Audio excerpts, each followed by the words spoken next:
41 महीने पहले मेरे को भी इस बिजनेस में किसी ने एक शहर से फोन किया था। कितने लोग जानना चाहते हैं मेरे को इसमें फंसाया कैसे गया? बहुत सारे लोग जानना चाहते हैं, लेकिन एक बात बता दूं, इस बिजनेस में फंसने का पहले दर्द बता दें। इस बिजनेस में फंसने का दर्द बता दूं, क्योंकि एक बात बताऊं, लोग आपको फंसाने के लिए लाए हैं, लेकिन हम इटावा से यहां तक आपको बचाने के लिए आए।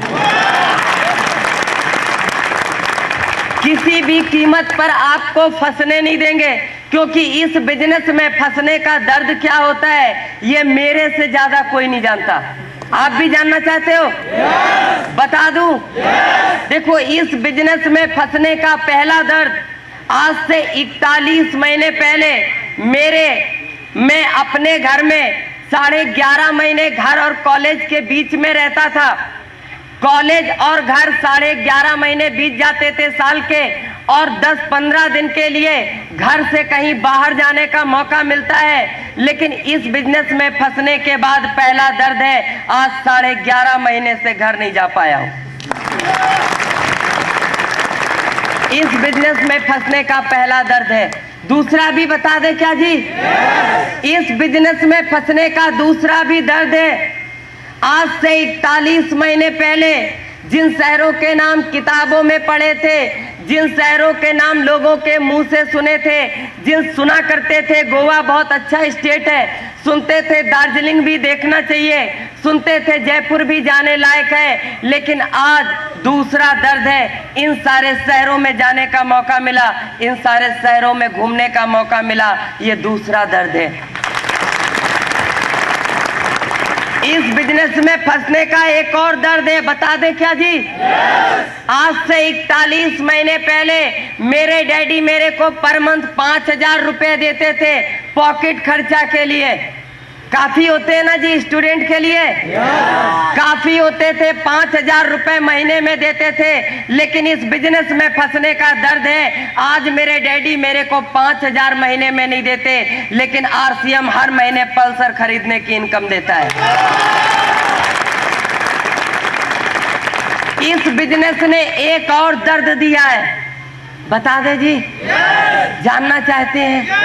भगवान न करे ये दर्द दुश्मन को भी मिले। बता दूं? इस बिजनेस ने जो सबसे बड़ा दर्द दिया है वो सिर्फ इतना है कि आज से 41 महीने पहले मेरे शहर के लोग मेरे डैडी के नाम से मेरे को जानते थे, आज हिंदुस्तान के लोग मेरे नाम से मेरे डैडी को जानते हैं। सबसे बड़ा दर्द है। इतने सारे दर्द देता है आरसीएम, करना चाहिए जी? नहीं करना चाहिए। अभी तो शुरुआत है, आगे आगे बताएंगे तो बहुत सारे लोगों के हार्ट अटैक हो जाएंगे। सुनना चाहेंगे जी? बहुत सारे। लेकिन एक बात बताएं, सबसे पहले ये बता दें हमको किसने फंसाया था, कैसे फंसाया? क्योंकि देखो, हर किसी को इस बिजनेस में फंसाया गया है, कोई भी अपनी मर्जी से नहीं आया। और मेरे को जिस इंसान ने फंसाया था वो यूपी के first technical achiever doctor Ghanshyam Yadav जी।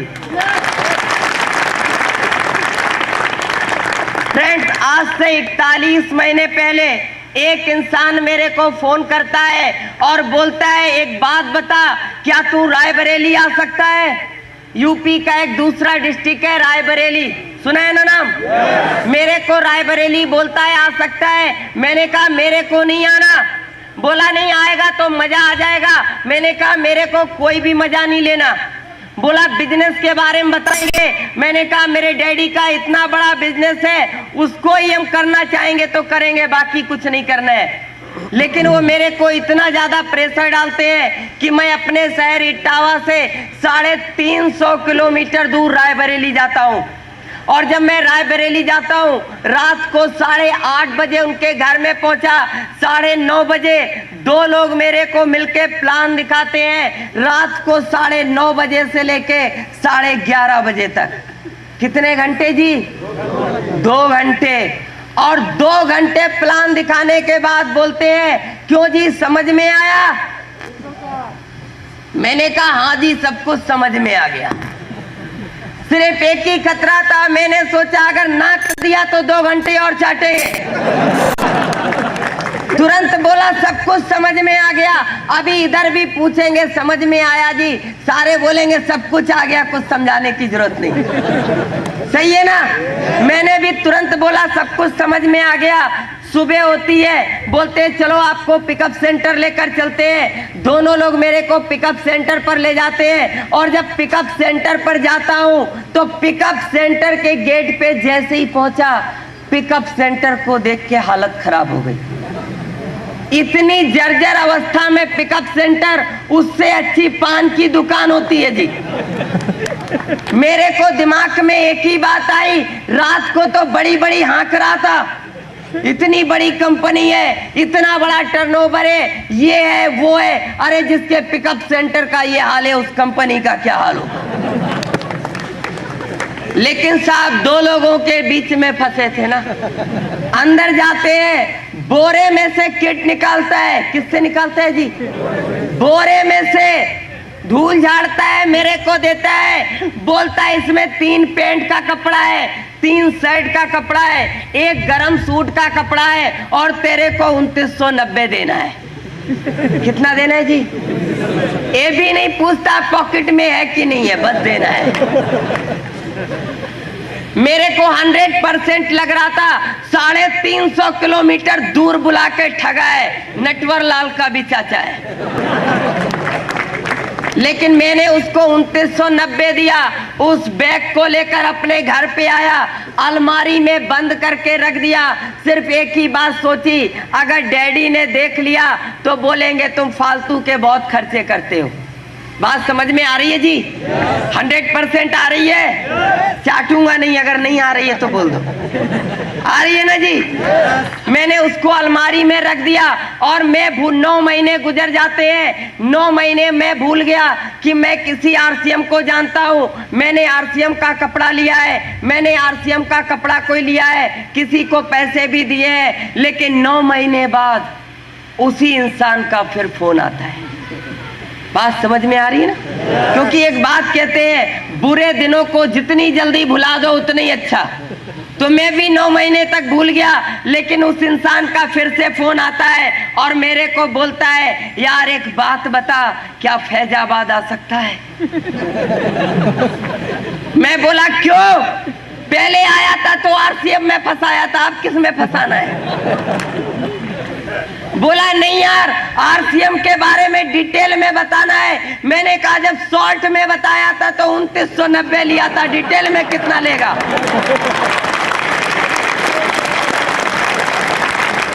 बात को समझने की कोशिश करना। मैंने कहा डिटेल में कितना लेगा? बोला नहीं यार तुम समझते नहीं हो।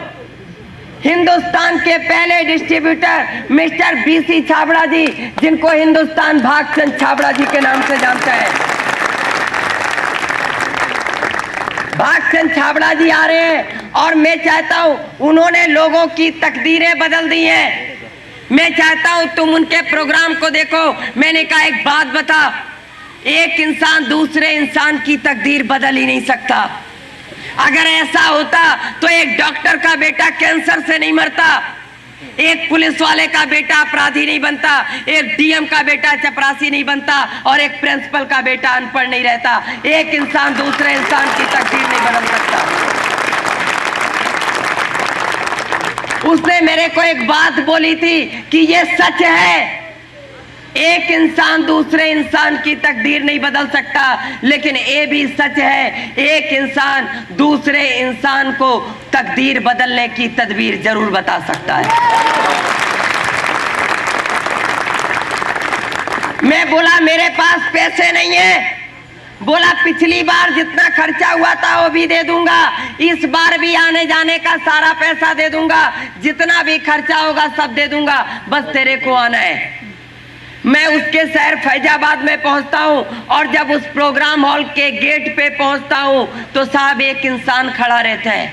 इधर भी खड़ा होगा ना जी, उधर भी खड़ा रहता है और एक टिकट हाथ में देता है और बोलता है 50 का नोट निकालो। मेरे को एक ही बात समझ में आई, कि पिछली बार देखने सुनने का पैसा नहीं लगा था, अब की तो गेट से ही शुरू हो गए, अंदर क्या होगा? 100% समझ में आ रही है? 100%। सोचो आपको 100% समझ में आ रही है, मेरे को खाली 3 बात समझ में आई थी। आप कहां तक जा सकते हो? सोचने वाली बातें। और 3 घंटे में सिर्फ 3 बात समझ में आई थी। बता दूं क्या बात समझ में आई थी? पहले घंटे में मेरे को पहली बात समझ में आई थी, छाबड़ा साहब बोल रहे थे कि 17 से 18 लाख लोग आरसीएम का कपड़ा पहन चुके हैं, आरसीएम के डिस्ट्रीब्यूटर बन चुके हैं, और जब तक 1 करोड़ लोगों को आरसीएम का कपड़ा नहीं पहना दूंगा तब तक चैन से नहीं बैठूंगा। मेरे को पहली बात समझ में आई, मेरे को पहली बात समझ में आई, 18 लाख लोगों को फंसा चुके हैं, 1 करोड़ को फंसाने की तैयारी है। लेकिन दूसरे घंटे में छाबड़ा साहब बोल रहे थे, उनके बोलने का तरीका अच्छा लग रहा था, उनके बात करने का स्टाइल अच्छा लग रहा था, उनके समझाने का सलीका अच्छा लग रहा था। और दूसरे घंटे में दूसरी बात मेरे को समझ में आती है, अरे ये तो खाली 1 करोड़ फंसा पाएंगे, अगर इनके जैसा बोलना मेरे को आ जाएगा, मैं 8-10 करोड़ फंसा लूंगा। लेकिन फ्रेंड्स, आखिरी घंटे में जो बात मेरे को समझ में आई थी, उसने मेरी सोच को बदल दिया, मेरी जिंदगी को बदल दिया, मुझे फर्श से अर्श तक पहुंचा दिया। आखिरी बात भी बता दूं क्या? जानना चाहते हैं? आखिरी में मेरे को सिर्फ एक बात समझ में आई थी कि अगर मैं आरसीएम नहीं कर सकता तो हिंदुस्तान में कोई नहीं कर सकता, अगर मेरे को आरसीएम से रॉयल्टी टेक्निकल नहीं आ सकता तो हिंदुस्तान में किसी को भी नहीं आ सकता। 3 घंटे के प्रोग्राम के बाद होटल में छाबड़ा साहब से मुलाकात होती है, उनसे बहुत सारी बातें होती हैं, और उनसे मिलने के बाद मैं वापस अपने शहर में आता हूँ। एक कागज पे मैंने 100 लोगों के नाम लिखे थे। कितने के जी? 100 लोगों के नाम लिखे थे, और 1 महीने के अंदर 100 लोगों को प्लान दिखाया था। कितनों को जी? 100 को। और मेरे को एक ही आंसर मिला था। बता दूं? मेरे को सिर्फ एक ही आंसर मिला था, नो, मैं नहीं कर सकता, मेरे को नहीं करना, तू फंस गया, मेरे को मत फंसा, मैं तेरे जैसा बेवकूफ नहीं हूं। उल्लू समझ रखा है क्या? मेरे को ये आंसर मिले थे, और मैं सच कहता हूं, अगर 10-20 लोग मना कर दे तो क्या होगा जी? क्या होता है आपका? है जी? हौसला पर अच्छों की हवा निकल जाती है जी। 100 लोगों ने मना कर दिया, मेरी भी सारी की सारी निकल गई। मैंने तुरंत अपने अपलाइन को फोन किया, मैंने कहा सर एक बात बताओ, पूरे इटावा डिस्ट्रिक्ट में एक मई बेवकूफ मिला था फंसाने के लिए। बोले क्यों, क्या हुआ? मैंने कहा दूसरा कोई फंसता ही नहीं है। बोले अरे बात तो बताओ क्या हुआ? मैंने कहा ये पूछो क्या नहीं हुआ। जो लोगों ने कभी नहीं कहा था वो आरसीएम में आने के बाद कहा। बात समझ में आ रही है ना? बोले नहीं यार डिटेल में बताओ। मैंने उनको डिटेल में सारी बात बताई, और मैं आज भी थैंक्स बोलता हूं उस great upline mister Ghanshyam Yadav ji का, जिन्होंने मेरे को, उन्होंने मोबाइल पे मेरे को एक स्टोरी सुनाई थी, और मोबाइल पे जो मेरे को स्टोरी सुनाई थी, मैं सच कहता हूँ उस स्टोरी ने मेरे अंदर जो उत्साह भरा था, जो ताकत भरी थी, उस स्टोरी को आज भी जब कभी मैं निराश हो जाता हूँ, जब कभी मैं हताश हो जाता हूँ, उस स्टोरी को एक बार याद कर लेता हूँ, और मैं सच कहता हूँ उसके बाद जब खंबा भी सामने आ जाता है तो उसको भी आरसीएम समझ में आ जाता है। सुना दूं स्टोरी? जानना चाहेंगे? मेरे को सर ने एक स्टोरी सुनाई थी कि एक मूर्तिकार था, उसको एक छोटी सी मूर्ति बनाने के लिए छोटे से पत्थर के टुकड़े की जरूरत थी। वो एक बड़े से पत्थर के पास जाता है और उस पत्थर पे 100 बार हथौड़ी से चोट करता है, लेकिन पत्थर का टुकड़ा नहीं टूटता। वो हताश हो जाता है, निराश होकर घर वापस चला आता है। एक दूसरा शिल्पकार उसी पत्थर के पास जाता है, और जैसे ही हथौड़ी से चोट करता है, पत्थर का टुकड़ा टूटकर बाहर आ जाता है। बात ये नहीं थी कि पहले शिल्पकार के हाथों में ताकत नहीं थी, बात ये भी नहीं थी कि पहले शिल्पकार के हथौड़ी में पावर नहीं थी, बात ये भी नहीं थी कि पहले शिल्पकार का इरादा मजबूत नहीं था। बात सिर्फ इतनी सी थी कि वो पत्थर 100 चोटें सह चुका था, बस एक की जरूरत थी।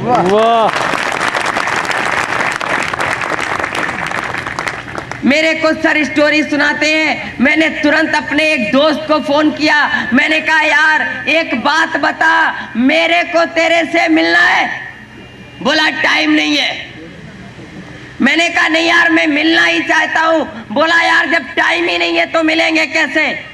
मैंने कहा एक साल में 365 दिन होते हैं जी, एक महीने में 30 या 31 दिन होते हैं, एक हफ्ते में 7 दिन होते हैं और एक दिन में 24 घंटे होते हैं। मेरे को तेरे से सिर्फ 1 घंटे के लिए मिलना है। कितना जी? 1 घंटे के लिए मिलना है। बोला यार मैं टाइम निकाल ही नहीं पाता हूं।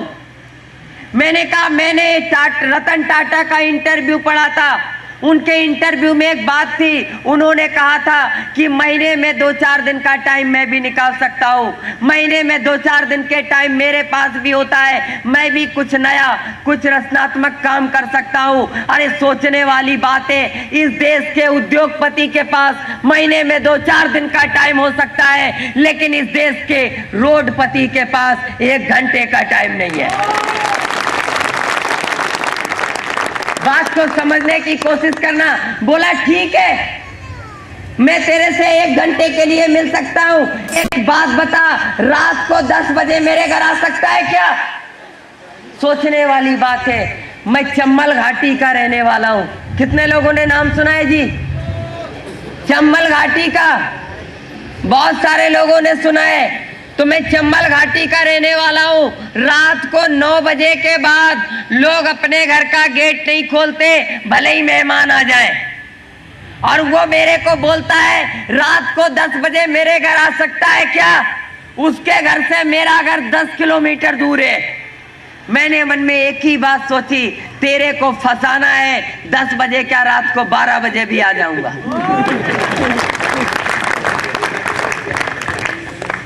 रात के 10 बजे मैं उसके घर पे जाता हूँ, उसकी पूरी फैमिली को बिठा के मैंने आरसीएम का प्लान दिखाया, प्रोडक्ट को बताया, प्रोडक्ट को दिखाया, जो भी मेरे को आता था उतना मैंने उसको बताया। और सब कुछ जानने के बाद मेरे से बोलता है यार वो सब तो ठीक है, लोगों के पास रॉयल्टी आ गई होगी, लोगों के पास टेक्निकल भी आ गया होगा, लेकिन एक बात बता, अगर कंपनी भाग गई तो। बात समझ में आ रही है जी? कितने लोगों को समझ में नहीं आ रही है? सारे लोगों को आ रही है जी। बोला अगर कंपनी भाग गई तो। मैंने कहा यार नहीं भागेगी। बोला नहीं मान ले भाग गई तो। मैंने कहा क्यों मान ले। बोला बस यूं ही मान ले, यूं ही मान ले भाग गई तो। मैंने कहा एक बात बता, आप एक शोरूम में जाते हो, एक शर्ट पसंद आती है, कीमत 500 होती है, आप 500 रुपए देते हो, शर्ट को लेकर शोरूम से बाहर आ जाते हो, शोरूम वाला अपने शोरूम में ताला डाल देता है, बोलता है आज के बाद अपना शोरूम कभी नहीं खोलूंगा, आज के बाद अपना शोरूम कभी नहीं खोलूंगा। आपका कुछ जाता है क्या? कुछ जाएगा? देखो यस या नो बोलते रहो। अगर देखो एक मैं आपको बात बताऊं कि बहुत सारे लोग क्या करते हैं, मुंडी ऐसे हिला रहे हैं, समझ में आ रही है यस। बहुत सारे लोग ऐसे ऐसे कर रहे हैं, समझ में आ रही है नो। बहुत सारे लोग पता ही नहीं चल रहा है यस है कि नो है। यार बीच वाले का उपयोग ऊपर वाला नहीं ढूंढ पाया, हम आप क्या ढूंढेंगे। और 5 किलो का मत हिलाओ यार, 2 ग्राम का हिलाने से काम चल सकता है। 2 ग्राम की है ना मुंह में, है कि नहीं है? तो उसको हिलाते रहो। नहीं तो मान लो आप भी चलो 5 किलो का हिलाओ, हम भी हिलाए, दोनों लोग हिलाते हैं, देखे मजा आता है कि नहीं। हिलाओ हिलाओ, आएगा जी? अभी सोच रहे होगे कि हम क्यों हिलाएं, 30 देकर अंदर आए, ठीक है ना। हम भी 30 देकर अंदर आए और आप ज्यादा से ज्यादा 200 किलोमीटर से आए हो, हम 1200 किलोमीटर से आए, ठीक है ना जी। तो जितना हम हिलाएंगे उतना आप भी हिलाएंगे। 5 किलो का नहीं, 2 ग्राम का। समझ में आ रही है ना बात? नहीं जाता है। एक बात बताओ, कितने लोग यहाँ पर है जो बचपन से कपड़े पहन रहे हैं? हाथ उठाएंगे जी। कोई बचपन से पहन रहा है तो हाथ नहीं उठाने का।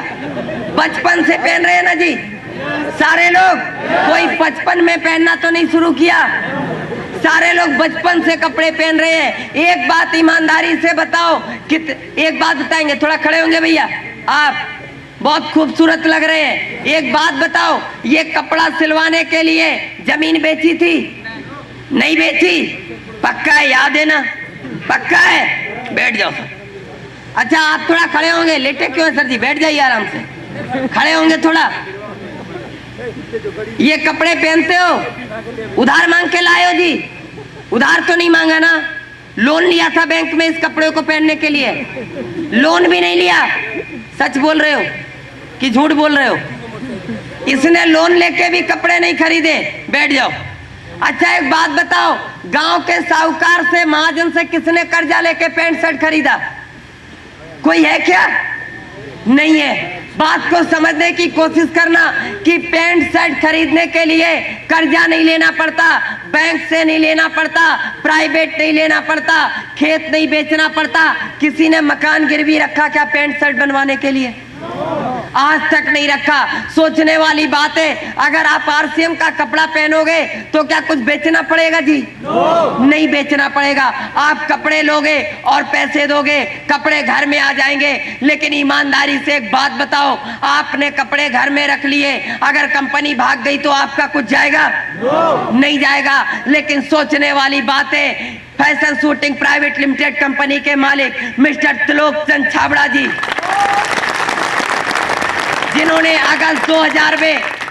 अगस्त 2000 में आरसीएम बिजनेस की शुरुआत की। इसकी किट का कपड़ा भीलवाड़ा के अंदर बनता है, इसके सलवार सूट का कपड़ा, इसकी साड़ियों का कपड़ा सूरत के अंदर बनता है, इसके खाने पीने के आइटम जयपुर के अंदर बनता है, कॉस्मेटिक का सामान सिलवासा के अंदर बनता है। कई हजार करोड़ रुपया का माल अभी हमारे गोदामों में पड़ा हुआ है। कई 100 करोड़ रुपए का माल हमारे ट्रांसपोर्टों पे पड़ा रहता है। कई 100 करोड़ रुपए का माल हिंदुस्तान के डिपो पिकअप सेंटर और आरसीएम बाजार में पड़ा रहता है। आपको 1 रुपए का शैम्पू देने से पहले कंपनी को कई करोड़ रुपए इन्वेस्टमेंट करने पड़ते हैं। ये पहली हिंदुस्तान की ऐसी कंपनी है, दुनिया की पहली ऐसी कंपनी है जिसके ऊपर 1 रुपया भी गवर्नमेंट का कर्जा नहीं है। दुनिया की पहली ऐसी कंपनी है जिसके ऊपर 1 रुपया भी प्राइवेट फाइनेंस नहीं है।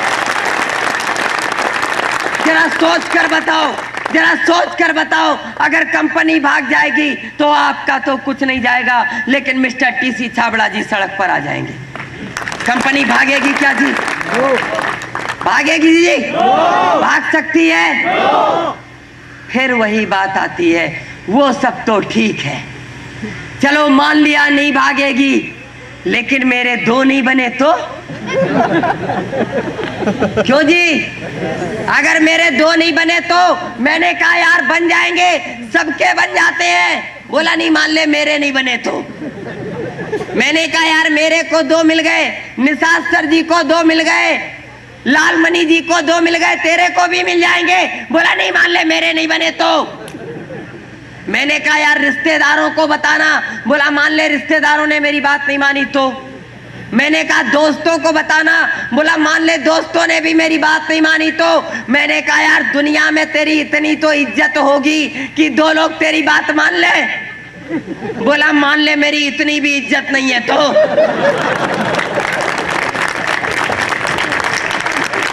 मैं बोला तो एक काम कर, जब तेरी इतनी भी इज्जत नहीं है तो चुल्लू पर पानी में डूब के मर जा। अरे यार सीधी सी बात है, जिस आदमी की इतनी भी इज्जत नहीं है उसको मर जाना चाहिए, और गारंटी है मेरी मरने के बाद 4 मिल जाएंगे, कंधा देने आएंगे। और लिख कर जाना, उन 4 में से 2 आरसीएम में आ जाएंगे। अरे जीते जी अपनी तकदीर नहीं बना सकता, मरने के बाद बच्चों की तकदीर बना के जाओ।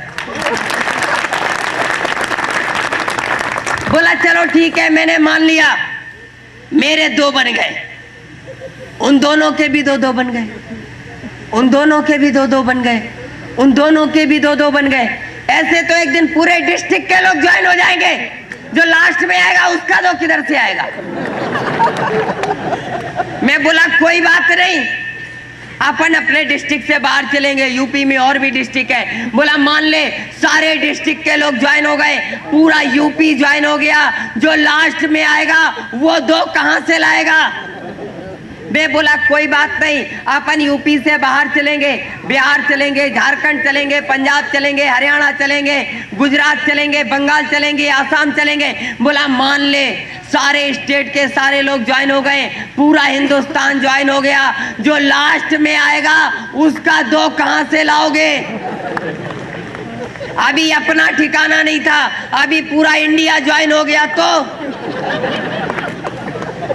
मैं बोला कोई बात नहीं, अपन एशिया में चलेंगे। बोला मान ले पूरा एशिया भी ज्वाइन हो गया तो।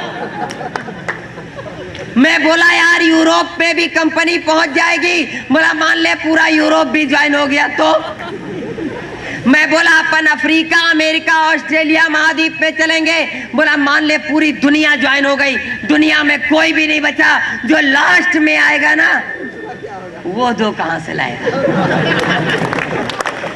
मैं बोला ऐसा तो हो ही नहीं सकता। बोला क्यों नहीं हो सकता। मैंने कहा नहीं हो सकता। बोला क्यों नहीं हो सकता। मैंने कहा देखो ऊपर वाले ने दुनिया को बनाया है और ऊपर वाले को दुनिया को चलाना भी है। अगर सारे लोग आरसीएम में आ जाएंगे तो सारे लोग लखपति करोड़पति बन जाएंगे। अरे जब सारे लोग लखपति करोड़पति बन जाएंगे तो रिक्शा कौन चलाएगा। बात को समझने की कोशिश करना। आने वाले समय में कुछ लोग आरसीएम में आएंगे, कुछ लोग नहीं आएंगे, कुछ लोग लखपति बनेंगे, कुछ लोग करोड़पति बनेंगे और कुछ लोग खाली पत्नी के ही पति रह जाएंगे। लेकिन एक बात की गारंटी है, आने वाले समय में जो लोग आरसीएम कर रहे हैं वो लोग भी कार पे होंगे और जो लोग नहीं कर रहे हैं वो लोग भी कार पे होंगे। फर्क सिर्फ इतना सा होगा, जो लोग कर रहे हैं वो कार के पीछे की सीट पे होंगे और जो लोग नहीं कर रहे हैं वो लोग ड्राइविंग सीट पे होंगे।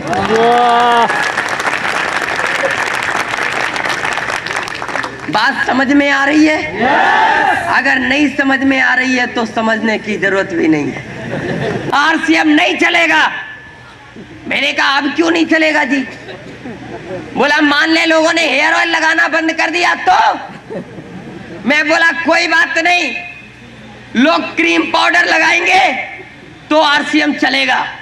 बोला मान ले लोगों ने क्रीम पाउडर लगाना भी बंद कर दिया तो। मैंने कहा कोई बात नहीं, लोग नमक मिर्च भुजिया बिस्कुट खाएंगे तो आरसीएम चलेगा। बोला मान ले लोगों ने फल फ्रूट खा के जिंदा रहना शुरू कर दिया तो। मैं बोला कोई बात नहीं, लोग नहाएंगे धोएंगे तो आरसीएम चलेगा। बोला मान ले लोगों ने नहाना धोना भी छोड़ दिया तो। देखो ये जो तो होती है ना बड़ी खतरनाक होती है। जब जिंदगी में तो आ जाती है तो वो नहीं आती जिसका वो सपना देखते हो। जिंदगी में 2 में से एक ही चीज साथ में रहेगी, या तो रहेगा या वो रहेगा। बात समझ में आ रही है? तो को रखना है कि वो को और जेब में है कौन तो। वो मैंने कहा कोई बात नहीं, लोग नहाएंगे धोएंगे तो आरसीएम चलेगा। बोला मान ले लोगों ने नहाना भी छोड़ दिया तो। मैंने कहा यार मोबाइल पे बातचीत कर सकते हो तो आरसीएम चलेगी। बोला मान ले लोगों ने बातचीत भी बंद कर दी। मैंने कहा लोग कपड़े धुलेंगे तो आरसीएम चलेगा। बोला तू कपड़े धोने की बात करता है, अगर लोगों ने पहनने ही छोड़ दिए तो। मैंने कहा बिल्कुल सही कह रहे हो, अगर लोगों ने कपड़े पहनने छोड़ दिए तो आरसीएम बिल्कुल नहीं चलेगा। क्योंकि आरसीएम बिजनेस सभ्य समाज के लिए है, सभ्य इंसान के लिए है, उस इंसान के लिए है जो कपड़े पहनता है। और दुनिया के अंदर 2 लोगों को कपड़े की जरूरत नहीं होती। 2 लोग कपड़े नहीं पहनते, वो या तो जानवर होता है या पागल होता है। और जानवरों के लिए आरसीएम नहीं है और पागलों के लिए आरसीएम नहीं है। सिर्फ इतना बता दो, सिर्फ इतना बता दे, सिर्फ इतना बता दो, इन दो में से तुम किस कैटेगरी में आते हो? बात समझ में आ रही है जी? दो लोगों के लिए आरसीएम नहीं है, या तो वो 1000 प्रॉब्लम है और तू मरा नहीं जिंदा है। 1000 प्रॉब्लम है और उसके बाद भी तो जिंदा है, तो एक काम और कर, एक और प्रॉब्लम ले ले, आरसीएम 1001 हो जाएगी। अरे जब 1000 में नहीं मरा तो 1001 प्रॉब्लम में भी नहीं मरेगा, मेरी गारंटी है। मरेगा क्या जी? अरे जो 100 किलो के बोझ से नहीं मरा, 2 ग्राम और लाद दोगे तो क्या मर जाएगा? नहीं मरेगा। लेकिन इस बात की गारंटी है कि अगर आरसीएम नाम की एक और प्रॉब्लम ले लोगे तो 5 साल अगर 1001 प्रॉब्लम के साथ जी लोगे तो इस बात की गारंटी है 1000 प्रॉब्लम खत्म हो जाएगी, खाली एक प्रॉब्लम रह जाएगी, आरसीएम आरसीएम आरसीएम। कहूंगा आरसीएम का साबुन ले लो, सर्फ ले लो, शर्म आती है, मैं नहीं कर सकता। क्यों जी? आती है ना। एक बात ईमानदारी से बताओ, यहाँ पर कितने लोग ऐसे हैं जिनके पास अमिताभ बच्चन से ज्यादा पैसा है? हाथ उठाएंगे जी? कोई है क्या? अमिताभ बच्चन से ज्यादा किसी के पास पैसा है? यस या नो? नहीं है। अमिताभ बच्चन से ज्यादा पैसा नहीं है। ईमानदारी से बताओ, अमिताभ बच्चन से ज्यादा नाम है क्या? अमिताभ बच्चन से ज्यादा नाम भी नहीं है। ईमानदारी से बताओ, अमिताभ बच्चन जैसा किसी का बेटा है क्या? अमिताभ बच्चन जैसी बहू है क्या? नहीं है। अरे कुछ लोग बोल नहीं रहे, लगता बाकी लोगों की है। यस या नो? नहीं तो हम भी चुप। यस या नो बोलते रहेंगे।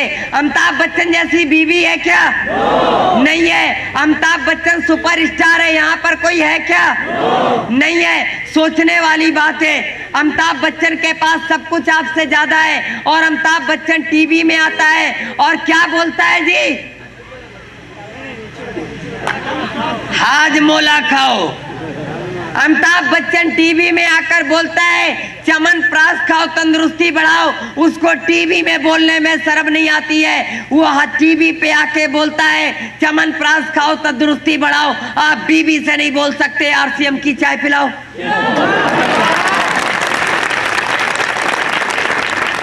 बात को समझने की कोशिश करना। अमिताभ बच्चन को शर्म नहीं आती और हमको शर्म आती है। उसके पास शर्म नहीं आती, इसीलिए उसके पास पैसा आता है, और हमको शर्म आती है, इसीलिए हमको हमारे पास नहीं आता है। उसको शर्म नहीं आती, उसको सफलता मिलती है, हमको शर्म आती है, इसीलिए हमको सफलता नहीं मिलती। बात समझने की कोशिश करना। अभी देखो, लोग बोलने का पैसा लेते हैं, वो ऐड करते हैं, पैसा ले जाते, और हमको ऐड करने में शर्म आती है। बात को समझने की कोशिश करना। एक खूबसूरत सी लड़की टीवी पे आती है। अभी मैं एक बार टीवी देख रहा था, वैसे मैं बहुत कम टीवी देखता हूँ, अब ये तो मेरे को नहीं पता, मैं उसमें ऐड देख रहा था, क्योंकि ये तो टीवी में आजकल पता ही नहीं चलता है कि पिक्चर के बीच में ऐड आता है कि ऐड के बीच में पिक्चर आती है।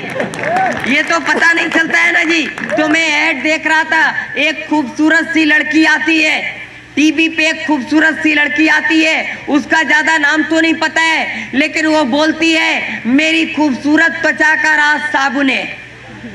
अब साबुन का नाम नहीं ले सकते ना, उस साबुन वाले मेरे को पैसा नहीं देते, जो ऐड करने का देते हैं उन्हीं का नाम लेते हैं जी। बोलती है मेरी सुंदरता का राज साबुन है जी। एक बात बताओ, थोड़ा आप खड़े होंगे जी, सफेद टोपी लगाए हैं, साबुन लगाते हैं जी? लगाते हैं। कितने साल से लगा रहे हैं जी? 8 साल से लगा रहे हैं। 8 साल से ये साबुन लगा रहे हैं जी। एक बात ईमानदारी से बताओ, उस लड़की की खूबसूरत त्वचा हो गई, आपकी क्यों नहीं हुई जी? क्या साबुन कंपनी वाले से आपकी दुश्मनी है क्या? कोई खानदानी अदावत है जी? है जी? उसकी हो गई, आपकी क्यों नहीं हुई जी? बैठिए सर जी, हम बताते हैं। बात को समझने की कोशिश करना, क्योंकि ये जब साबुन लेने जाते हैं तो इनकी जेब से 14 रुपया जाता है और उसकी जेब में 14 करोड़ पहुंचता है। ये काले हो जाते हैं और लाल हो जाते हैं। हैं और मैं उनको ग्रेट बोलता हूँ क्योंकि मैंने उनसे बहुत कुछ सीखा है। बात को समझने की कोशिश करना। मेरा एक दोस्त है, मैं जब भी उसको फोन करता हूँ बोलता हूँ और यार कैसे हो, क्या चल रहा है, तो बोलता है बस कट रही है। क्या बोलता है जी? कट रही है। जब भी उसको फोन किया बोला कट रही है। मैंने अभी उसको फोन किया था दीपावली पे, मैंने बोला और यार क्या है, रात को 11 बजे, तो बोला कट रही है। मैंने कहा क्या कट रही है, रात को 11 बजे सब्जी काट रहा है क्या? बोला नहीं बिस्तर पे हूं। मैंने कहा बिस्तर पे क्या काट रहा है? बोला कट रही है। सोचने वाली बात है। बोला जिंदगी कट रही है। सुना है कि 84 लाख योनियों के बाद इंसान का शरीर मिलता है और उसके बाद भी लोग कहते हैं कट रही है। काटने के लिए भेजा है क्या जी? लेकिन कट रही है। एक मेरा और दोस्त है, उसको जब भी फोन करता हूं बोलता गुजर रही है। मैं बोला और क्या हाल चाल है? बोला गुजर रही है। नए साल पे उसको फोन किया, बोला हैप्पी न्यू ईयर, और क्या हाल चाल है? बोला गुजर रही है। 15 साल का, मैं 15 साल पुरानी दोस्ती है उससे, बचपन का दोस्त है, बोलता है गुजर रही है। मैंने कहा पिछले 15 साल से कह रहे हो गुजर रही है गुजर रही है, गुजर क्यों नहीं जाते? 15 साल से गुजर ही नहीं पाए। साइनाइड खा लो 2 मिनट में गुजर जाओगे। बात को समझना। लोगों की गुजर रही है, कट रही है, गुजार रहे हैं। इकट्ठे गुजर जाओ ना यार, घिसट घिसट क्यों को गुजर रही है। और फिर भी लोग कहते हैं क्या आरसीएम करना जरूरी है? जरूरी है जी? नहीं, मजबूरी है। क्योंकि लोगों की कट रही है, हमको काटनी नहीं है। लोगों की गुजर रही है, हमको गुजारनी नहीं है। वो कैसे दिखते हैं मेरे को नहीं पता, लेकिन अपने को झक्कास रहना है, अपने को बिंदास रहना है। ट्रांसपोर्ट कंपनी के मालिक हावड़ा में रहते थे। हावड़ा में हम सारे लोग पैदा हुए। वो बहुत बड़े बिजनेसमैन है। मेरी मदर फाइनेंसर है। हम लोग अभी आज की तारीख में इटावा में भी मेरा घर है। मेरे दादाजी रॉयल फैमिली से थे और हम लोगों ने जिंदगी में, जब मैं दुनिया के अंदर आया था तो मैं ऐसा ही आया था जैसा आपको दिखता हूँ। बात समझ में आ रही है जी? और क्योंकि मैं इस देश से बाहर भी रहा हूँ, मेरी आधी से ज्यादा जिंदगी हिंदुस्तान के बाहर गुजरी है। मैंने हिंदुस्तान में आकर हिंदी को भी सीखा है। मैं बहुत अच्छी तरीके से हिंदी बोलना लगभग 2 साल से जानता हूँ। मैं टूटी फूटी बोलता हूँ, बहुत सारे शब्द मैं हिंदी के नहीं बोल पाता हूँ। अगर आपको दिक्कत होगी मेरी बात को समझने में तो आप बता देंगे, ठीक है ना जी? वैसे सारी चीजें समझ में आ रही होंगी, क्यों लालमणि जी? कोई दिक्कत तो नहीं हो रही होगी जी सर? तो हम लोग थोड़ी सी बात करते हैं कि लोग जिंदगी के साथ समझौता करते हैं, लोग जिंदगी के साथ एडजस्टमेंट करते हैं, और लोग जिंदगी के साथ समझौता कैसे करते हैं जानना चाहते हो जी? सारे लोग, कितने लोग जानना चाहते हो जी? सारे लोग जानना चाहते हैं। ओके सर, मैं आपको एक बात बताऊं कि अभी मेरा मानना है कि हिंदुस्तान के अंदर 95% यंग लोग, उनकी एज 18 साल से 25 साल है। 95% लोग अगर उनके पास मोटरसाइकिल है तो सिर्फ 2 ही कारण हैं, या तो उनके पापा ने दी है या उनके पत्नी के पापा ने दी है। गलत बोल दिया क्या जी? सही बोला। देखो राजा पाकर में ऐसा नहीं होता है, हमारे इधर ऐसा होता है। 2 ही कारण है, या तो अपने पापा देते हैं या पत्नी के पापा देते हैं, ठीक है ना जी?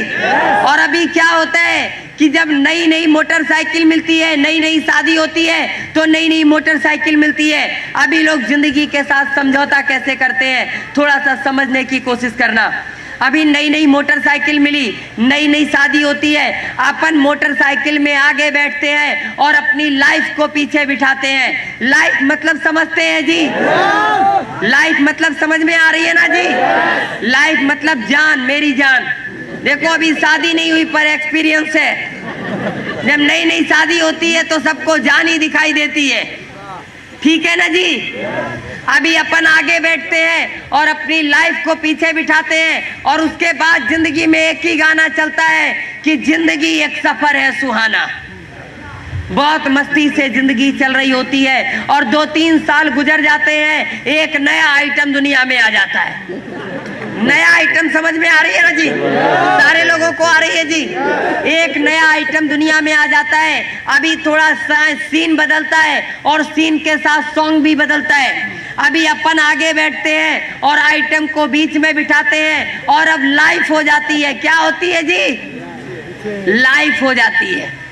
और लाइफ के बाद वाइफ हो जाती है। वाइफ को पीछे बिठाते हैं और उसके बाद जिंदगी में एक ही गाना चलता है, 100 साल पहले हमें तुमसे प्यार था। अभी शक है कि नहीं है, लेकिन 100 साल पहले था, गारंटी है। और अभी थोड़ा सा जिंदगी में और परिवर्तन आता है, 2-3 साल और गुजरते हैं, पहला वाला आइटम बड़ा हो जाता है और दूसरा वाला दुनिया में आ जाता है। और आप क्या करते हैं? देखो लोग एडजस्टमेंट कैसे करते हैं, समझने की कोशिश करना। पहले वाले आइटम को टंकी पे बिठाते हैं, फिर अपन बैठते हैं, फिर दूसरे वाले आइटम को बीच में बिठाते हैं और अब पत्नी हो जाती है। क्या हो जाती है जी? पत्नी हो जाती है। पत्नी को बोलते हैं ऐसा कर, आधा सीट पे आधा कैरियर पे। एडजस्टमेंट करते हैं लोग। और उसके बाद जिंदगी में एक ही गाना चलता है, जाने कहां गए वो दिन। गलत तो नहीं बोलना ना जी? बहुत सारे लोगों को सीन याद आ रहा होगा, क्यों जी? लेकिन साहब कुछ समय और गुजरता है, 1-2 साल गुजरते हैं और 1-2 साल बाद क्या होता है कि जो पहला वाला आइटम रहता है वो थोड़ा सा और बड़ा हो जाता है। वो जब थोड़ा सा और बड़ा हो जाते हैं, उसको टंकी पे बिठाते हैं और बोलते हैं बेटा मुंडी टेढ़ा करके बैठ। बात समझ में आ रही है? अपन पीछे बैठ के चलाएंगे, अगर वो मुंडी सीधा रखेगा तो पीछे से आगे दिखेगा नहीं। बोलते हैं बेटा मुंडी टेढ़ा रख के बैठ। फिर अपन बैठते हैं, फिर दूसरे वाले आइटम को बिठाते हैं, फिर फैमिली हो जाती है, उसको बोलते हैं ऐसा कर, आधा सीट पे आधा कैरियर पे, और तीसरे वाले को कस के पकड़ने का। गलत तो नहीं है ना जी? और उसके बाद जिंदगी में जो गाना चलता है वो हमेशा चलता है, वो पूरी जिंदगी भर चलता है और तब तक चलता है जब तक ऊपर से कंफर्म रिजर्वेशन का टिकट नहीं आ जाता। पता है जी क्या चलता है? उसके बाद जिंदगी में एक ही सीन चलता है कि मैं रो पड़ता हूं जब गुजरा जमाना याद आता है। बहुत सारे लोगों को याद आ रहा होगा गुजरा जमाना। आ रहा है जी? देखो बात को समझने की कोशिश करना। लोग जिंदगी के साथ एडजस्टमेंट करते हैं, लोग जिंदगी के साथ समझौता करते हैं, लोग जिंदगी के साथ जीते हैं। बात को समझने की कोशिश करना। जब मोटरसाइकिल की जरूरत थी तब मोटरसाइकिल थी, जब कार की जरूरत थी तभी भी मोटरसाइकिल है, और जब मिनी बस की जरूरत है तभी भी मोटरसाइकिल है। लोग जिंदगी को जी नहीं रहे हैं, लोग जिंदगी को काट रहे हैं। बात को समझने की कोशिश करना। लोग एडजस्टमेंट कर रहे हैं, लोग समझौते कर रहे हैं और उसके बाद भी कहते हैं क्या आरसीएम करना जरूरी है? क्यों जी? सारे लोग जिंदा हैं क्या? हम समझे कि सारे लोग सुसाइड कर रहे हैं। देखो यार, बोलते चालते रहोगे ना तो मेरे को लगेगा जिंदा हो जाते हैं। उसके बाद आलू को छांटा जाता है, बड़ा बड़ा आलू एक तरफ, मीडियम आलू एक तरफ और एकदम छोटा छोटा छर्री आलू एक तरफ। ठीक है ना जी? ऐसे और उसको बाजार में बेचते थे। लेकिन उसी गांव में एक किसान था, जब सारे लोग आलू छांट के तैयार होते थे तब तक वो अपना आलू बाजार में बेच के घर आ जाता था।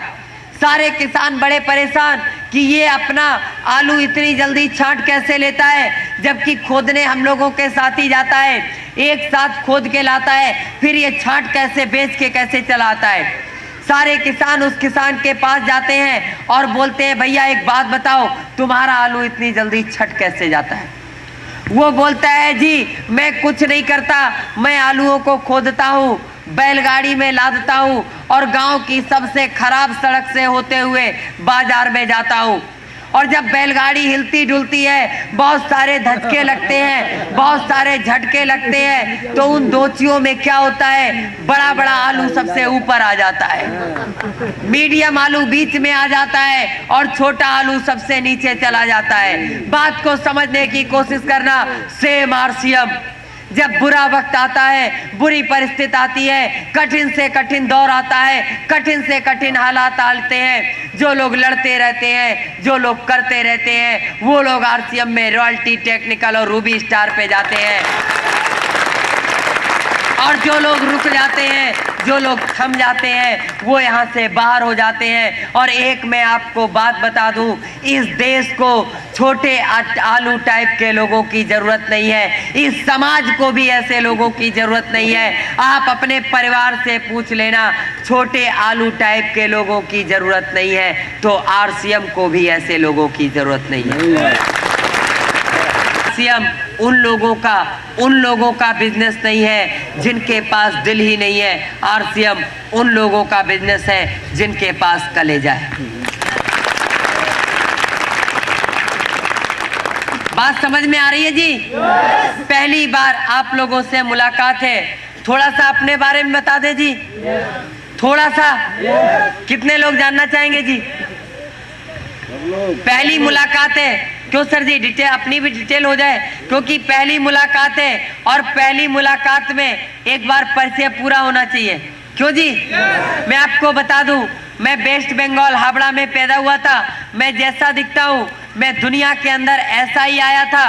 और जब मैं दुनिया के अंदर आया था, उसके बाद से दुनिया के बड़े बड़े डॉक्टरों ने मेरा इलाज किया, दुनिया में कई देशों के डॉक्टरों ने मेरा इलाज किया, और मेरा 9 साल तक मेरी जिंदगी हॉस्पिटलों में बीती। और उसके बाद मैं अपने घर पे आया था, जब सारे डॉक्टर्स ने इस बात को मना कर दिया कि नहीं ठीक कर सकते, उसके बाद मैं अपने घर पे आया था। मैं दुनिया का सबसे निगेटिव इंसान था, और शायद मेरे जैसा निगेटिव इंसान दुनिया के अंदर नहीं था। मैं हमेशा निगेटिव ही सोचता था, सिर्फ और सिर्फ निगेटिव सोचता था, और इतना निगेटिव सोचता था कि आज मैं बता नहीं सकता। मैं हर चीज को ना बोलता था, मैं हर चीज को ना जानता था, लेकिन मैं थैंक्स बोलता हूँ अपने मम्मी डैडी को, जिन्होंने मेरे को कॉलेज में पढ़ने के लिए भेजा, मेरे दादी बाबा को, जिन्होंने बहुत कोशिश की मेरे को पढ़ाने की, और बहुत सारी कोशिश की। और मैं थैंक्स बोलता हूँ उस टीचर को जिसने मेरे को पेन पकड़ना सिखाया था, और आज ये हाथ कंप्यूटर भी चला सकते हैं। बात को समझने की कोशिश करना। मेरे डैडी से जब मेरे को बोलते थे स्कूल में जाना है, तो मैं बोलता था मैं नहीं पढ़ सकता। काफ़ी कोशिशों के बाद उन्होंने मेरे को सिर्फ एक ही बात बोली थी, कुछ नहीं करना है, आपके टीचर जो कहते हैं सिर्फ वही करते रहो। मैंने कहा मैं नहीं कर सकता। बोले वो वही काम बोलेंगे जो आप कर सकते हो, वो ऐसा कोई भी काम नहीं बोलेंगे जो आप नहीं कर सकते हो। बात को एक मैं आपको और बता दूं बात, कि 9 साल तक जब मैं हॉस्पिटलों में रहता था, मेरे को दुनिया के सिर्फ 3 रिश्तों के बारे में पता था। मेरे को पता था एक डॉक्टर होता है, मेरे को पता था एक नर्स होती है, मेरे को पता था कि डॉक्टर और नर्स से पेशेंट का रिश्ता होता है, और तीसरा रिश्ता मेरे को पता था कि एक दोस्ती होती है। 3 ही रिश्ते मेरे को पता थे, लेकिन घर आने के बाद बहुत बाद मैंने जाना कि मम्मी भी होते हैं, डैडी भी होते हैं, दादाजी भी होते हैं, दादी जी भी होते हैं, और दुनिया के बहुत सारे रिश्ते भी होते हैं। दुनिया में 9 साल बाद मैंने जाना। जब मैं स्कूल जाता था तो जो मेरे टीचर कहते थे मैं करता था। जो मैं आज भी थैंक्स बोलता हूँ कि मैंने सिर्फ फॉलो किया जो वो बोलते चले गए, और मैं पढ़ता चला गया। लेकिन मेरे अंदर से बहुत सारी नेगेटिविटी नहीं गई, मैं बहुत सारा नकारात्मक बातें सोचता था, मैं बहुत ज़्यादा नो सोचता था, मैं बहुत ज़्यादा नहीं सोचता था। बात को समझने की कोशिश करना। एक बार मेरे घर में सफाई हो रही और उसमें बहुत सारे सामान घर से बाहर रखे होते हैं, और एक टेबल पर एक बहुत खूबसूरत डायरी रखी थी, बहुत ही खूबसूरत डायरी थी। और बस उस डायरी को देखकर मैं यूं ही उसके पन्ने को पलटने लगा। मेरे डैडी की डायरी थी और मैं उसको पढ़ने लगा। जब मैंने उसको पढ़ना शुरू किया तो उस डायरी में एक डेट थी 15 फरवरी।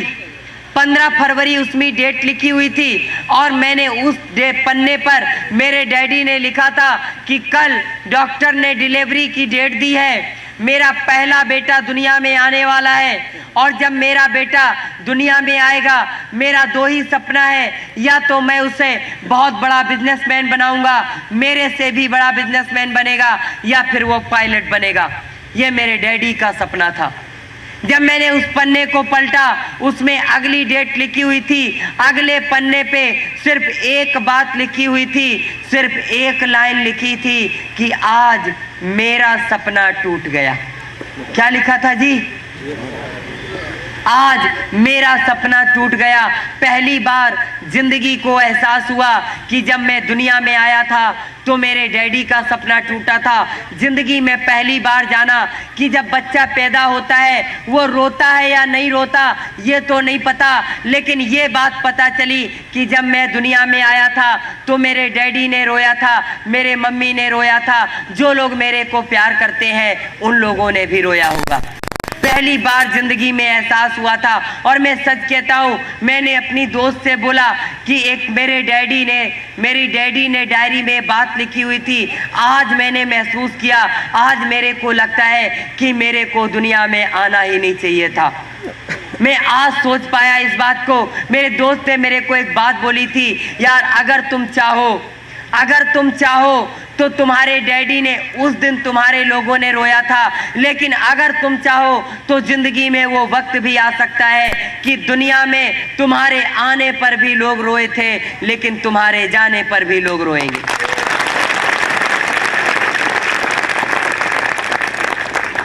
मैं सच कहता हूँ, उस दिन के बाद मेरे दिमाग की सोच बदलनी शुरू हुई। बहुत ज़्यादा मैं नहीं कहता कि मैं पॉजिटिव हो गया, लेकिन मैंने अपनी एजुकेशन में मन लगाया और उसके बाद मैंने सेल्स की ट्रेनिंग ली, मैंने प्रैक्टिकल साइकोलॉजी की ट्रेनिंग ली, मैंने ट्रेनिंग देना शुरू किया। कुछ लोगों के साथ मेरा कांटेक्ट हुआ और मेरे को आरसीएम में किसी ने ज़बरदस्ती ज्वाइन करवाया। मैं पहले भी बोल चुका हूँ। और उसके बाद मैंने आरसीएम में ट्रेनिंग देना शुरू किया, फिर मैंने आरसीएम को करना भी शुरू किया। और मैं सच कहता हूँ, आज मैंने अपने डैडी से एक ही प्रॉमिस किया था कि सफलता की जिन बुलंदियों को छूने को लोग तरसते हैं, सफलता की उन बुलंदियों पर अदमे कदमों के निशान छोड़ जाऊंगा। मानते हैं इस बात को जी? जानते सारे लोग हैं, मानते भी सारे लोग हैं, पर करते सारे लोग नहीं। यस या नो सर? करते नहीं है सारे लोग। और मैं आपको एक बात बताऊं, एक बार मैं बीसी साहब का प्रोग्राम देख रहा था और बीसी साहब ने एक बात बोली थी कि अगर आपको जिंदगी में कुछ हासिल करना है, कुछ बड़ा हासिल करना है, तो एक काम करो। अगर आपको दूध बहुत अच्छा लगता है, आपको खाना खाने के बाद दूध की जरूरत पड़ती है, बिना दूध पिए आप सो नहीं सकते हो, तो आज एक काम करो, आज कसम खा लो, तब तक दूध नहीं पिएंगे जब तक रॉयल्टी नहीं आ जाएगी। बात को समझने की कोशिश करना। उन्होंने कहा था, जो चीज आपको सबसे प्यारी लगती है, आप कसम खा लो कि उस चीज को उस दिन तक नहीं छुओगे जब तक आपको कोई पिन नहीं मिल जाती, आपको रॉयल्टी टेक्निकल नहीं मिल जाता, कुछ नहीं मिल जाता। बात को समझने की कोशिश करना। मैंने भी एक बात को सोचा था और मैंने अपने सर जी को बोला था, अपनी ग्रेट अपलाइन को बोला, मैंने उनसे प्रॉमिस किया था कि सर जी उस दिन तक मैं अपने घर नहीं जाऊंगा जब तक मेरे को एमराल्ड स्टार नहीं आ जाएगा। क्योंकि मैं एक बात बताऊं, दुनिया में सबसे ज्यादा अच्छा मुझे अपना घर लगता है। बताऊं, ऐसा कुछ भी नहीं है, ऐसा कुछ भी नहीं है। एक बात को ध्यान से अपने दिमाग में नोट कर लेना, चाहे कॉपी पे नोट कर लेना, चाहे दिल में नोट कर लेना, लेकिन आज मेरी बात को नोट कर लेना कि बिगड़े हुए हालात की तस्वीर बदल सकती है। बिगड़े हुए हालात की तस्वीर बदल सकती है। बस से बदतर हाल में तकदीर बदल सकती है। मानता हूँ किस्मतें, मानता हूँ मैं खुदा, किस्मतें लिखता है मगर मानता हूं मैं खुदा किस्मतें लिखता है, मगर आदमी अगर चाह ले तहरीर बदल सकती है, तहरीर बदल सकती है, तहरीर बदल सकती है। बात को समझने की कोशिश करना। बात समझ में आ रही है जी? 100% आ रही है जी? अब एक बात बताओ, जो लोग फंसे नहीं है जी, अब वो लोग बोलेंगे आरसीएम में फंसना चाहिए जी, है जी? कितने लोगों ने किताब पढ़ी है जी? थोड़ा ईमानदारी से हाथ उठाना, और हाथ उठाने से पहले सोच लेना, क्योंकि सर जी ने पूरी इजाजत दे दी, खूब ढंग से ठुकाई पिटाई। क्यों जी? तो सर जी सोच समझ के हाथ उठाइएगा। कितने लोगों ने पढ़ी है? जीतने वाले कुछ नया नहीं करते, हर काम को नए ढंग से करते। किसी ने पूरा उठाया, किसी ने आधा उठाया। अच्छा, आधा पढ़ा है वो आधा उठाएगा।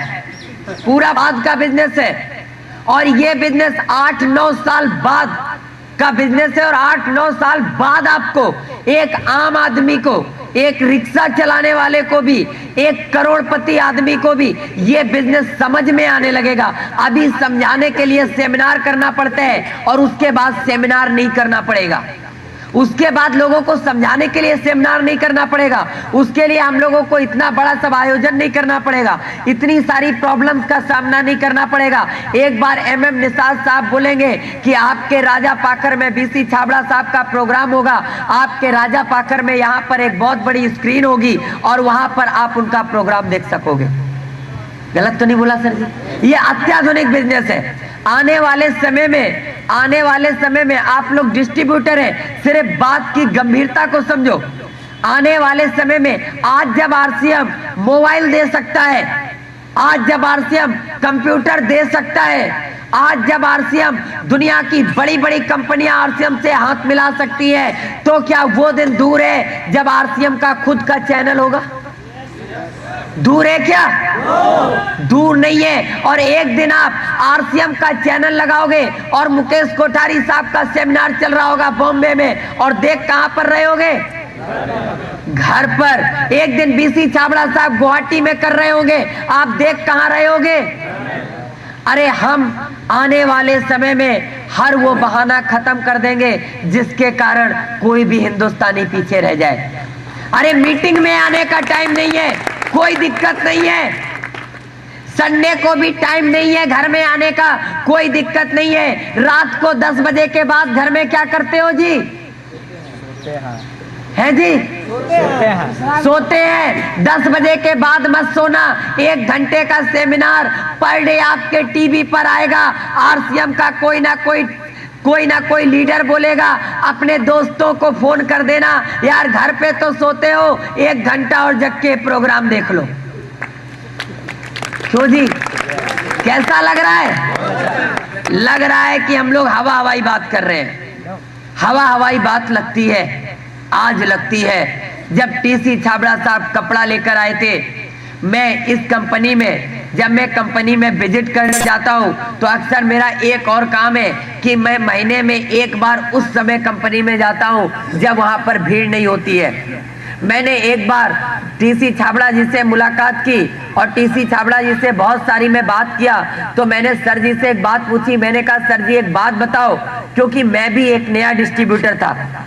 हर एक डिस्ट्रीब्यूटर की एक चाहत होती है कि सर जी अब क्या लॉन्च करने वाले हो? क्यों जी? सर जी यही तो पूछते हैं, अब क्या क्या आने वाला है? मैंने भी सर से पूछा, सर जी एक बात बताइए, अब RCM और क्या क्या लाने वाला है? तो पता है मेरे को आंसर क्या मिला था? जानना चाहते हैं जी? उन्होंने मेरे को एक आंसर दिया था आज से 1.5 साल पहले। एक आंसर दिया था, एक इंसान होने के नाते जो भी आपकी जरूरत है वो RCM पूरी करेगा, और एक बिजनेसमैन होने के नाते जितनी भी आपकी जरूरतें हैं वो भी RCM पूरा करेगा। और क्या चाहिए? साधु जी, आज तक किसी ने ट्रेनिंग प्रोग्राम में बात बताई, लेकिन मैं आपको आज सिखाने नहीं आया। आज हमारी पहली मुलाकात है, और जो टीचर पहली मुलाकात में सिखाने लगता है ना, उससे स्टूडेंट लोग पढ़ते नहीं है। ठीक है ना? जब दोबारा आएंगे तो लोग कहेंगे सेमिनार तक देखना है, ट्रेनिंग में तो बिल्कुल नहीं बैठना है। सही है ना? तो आज मैं आपको महसूस कराने आया हूं, पहले उस चीज को महसूस करो। और उसके बाद आप आरसीएम को कर पाओगे, दिल से, दिमाग से और आत्मा से। तो मैंने वहां पर मिश्रा जी से मुलाकात की, बीके मिश्रा जी। मैंने उनसे पूछा, मैंने अशोक श्रीवास्तव और अशोक श्रीवास्तव जी से बात की, उसके बाद मैंने अनूप गौड़ जी से बात की, मैंने अशोक दीक्षित जी से बात की, और सारे लोगों से जब मैंने बात की तो पता है मेरे को आरसीएम के बारे में क्या बताया गया? बता दे जी। मेरे को बताया, उन सारे लोगों ने जो बात बताई थी अलग अलग, मैं आपको टोटल उसका बता देता हूं क्या थी। उन्होंने बोला था कि टीसी छाबड़ा जी ने जब बोला कि ऐसे ऐसे हम एक बिजनेस करना चाहते हैं, तो वो अपनी बात पे अड़े थे। उन्होंने अपने भाइयों से बात की तो पता है उनके भाइयों ने भी मजाक उड़ा दिया। किसने जी? भाइयों ने भी मजाक उड़ा दिया।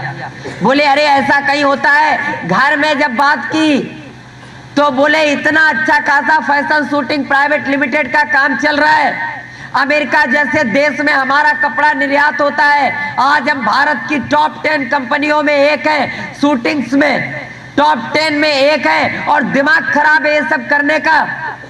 उन्होंने भी घर से विरोध था। कहां से शुरुआत हुई जी विरोध का? घर से। और घर से ही होती है। जिसके रास्ते में कांटे घर से बिछाए जाते हैं, यकीन मानो उन कांटों को झेल लेना, ये दुनिया आकर उन कांटों को हटा लेगी, उनकी जगह फूलों को बिछा देगी। बोला मेरे को करना है, मेरे को करना है, और मैंने जो सोचा है ऐसा हो सकता है। जब दुनिया में हो सकता है तो इंडिया में क्यों नहीं हो सकता, हिंदुस्तान के अंदर क्यों नहीं हो सकता? काफी उन्होंने बात की, और जब उन्होंने बीसी छाबड़ा साहब से बात की तो बीसी जी ने पता क्या बोला? अब नहीं मानते हो तो चलो हम तुम्हारा सहयोग कर देंगे। क्या बोला जी? नहीं मानते हो तो हम तुम्हारा सहयोग कर देंगे। और जितने उनके ऑफिस के वर्कर थे वो लोग आपस में यही बोलते थे, लगता है टीसी साहब का फिर गया है। क्या जी? माथा। जब भी कोई नया काम करता है, कोई नया काम करता है, कोई ऐसे काम को करने की तैयारी करता है जिसको दुनिया नहीं समझती, जिसने टेलीफोन का आविष्कार किया उसको दुनिया ने पागल कहा, जिसने बल्ब को बनाया उसको दुनिया ने बेवकूफ कहा, जिसने इस दुनिया को कंप्यूटर दिया उसका लोग नाम भी नहीं जानते, जिसने माइक्रोसॉफ्ट बनाया। बात को समझने की कोशिश करना, उन लोगों को बेवकूफ और पागल कहा जाता है जो दुनिया के अंदर नया आविष्कार करते हैं। और आरसीएम हिंदुस्तान के अंदर टीसी छाबड़ा साहब का आविष्कार है।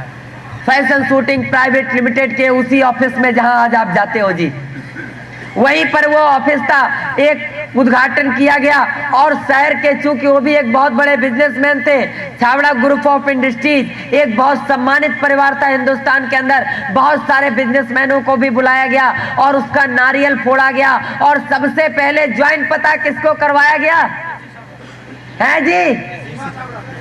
उस ऑफिस के केसी छाबड़ा, बीसी छाबड़ा, वो सब तो मजबूरी थी, क्या मालूम अपना पैसा भी ना दिए। बहुत सारे भाई लोग घर में ज्वाइनिंग करवा देते हैं जी, है जी? आपकी वाइफ ज्वाइन है? पैसा वाइफ ने दिया था कि आपने? शायद ऐसे ही सिस्टम हो, ठीक है ना जी? बहरहाल उस ऑफिस के लोगों को ज्वाइन करवाया गया जबरदस्ती, और ऑफिस वालों ने इसलिए ज्वाइन किया कि नौकरी करनी है तो चलो ज्वाइन कर लेते हैं। गलत तो नहीं बोला ना साहब? ये उन लोगों के शब्द थे जो लोग वहां पर आज भी हैं।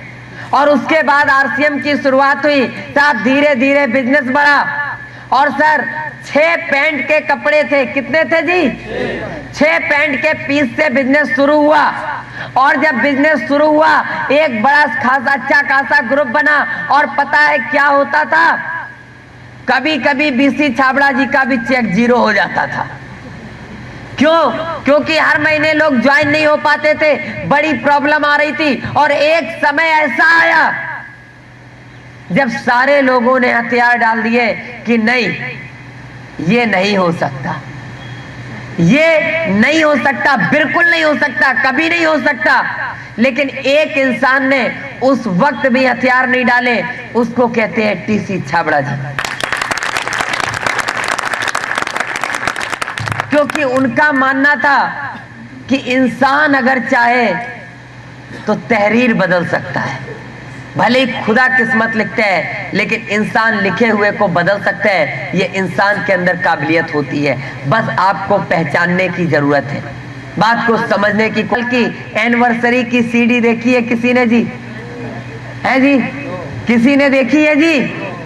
दिखाने लायक कुछ ऐसा नहीं था जो हम आज दिखा सकते, बस इतना था। पहला सेमिनार, पहला जो इसका एनिवर्सरी था, भीलवाड़ा में मनाया गया। बिजनेस उठ रहा था, गिर रहा था, सारे लोगों से बाहर में जाना। और दुनिया का सबसे कठिन काम आज आपको करना है, दुनिया का सबसे कठिन काम आपको करना है। और अगर ये काम आप कर लोगे तो इस बात की गारंटी है, चाहे हमारी आपकी मुलाकात अगर 1 साल बाद भी होगी, चाहे 6 महीने बाद होगी, लेकिन इस बात की गारंटी है कि आज आपका जो भी बिजनेस है उससे कम से कम वो बिजनेस जितना भी आपका है उससे कम 10 से 20% जरूर बढ़ जाएगा।